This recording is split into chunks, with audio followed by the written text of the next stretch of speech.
খাগড়াছড়ি বন বিভাগ বিলুপ্ত প্রজাতির একটি হিমালয়ান গ্রিফন শকুন উদ্ধার করেছে। খাগড়াছড়ি থেকে বিপ্লব তালুকদারের প্রতিবেদনে দেখুন বিস্তারিত।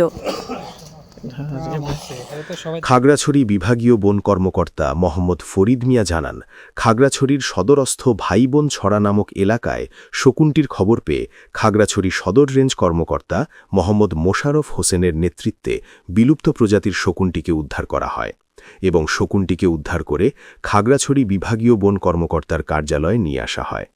পরবর্তী শকুনটিকে সেবা যত্ন পরবর্তী প্রকৃতিতে অবমুক্ত করা হবে বলে জানান বিভাগীয় বন কর্মকর্তা।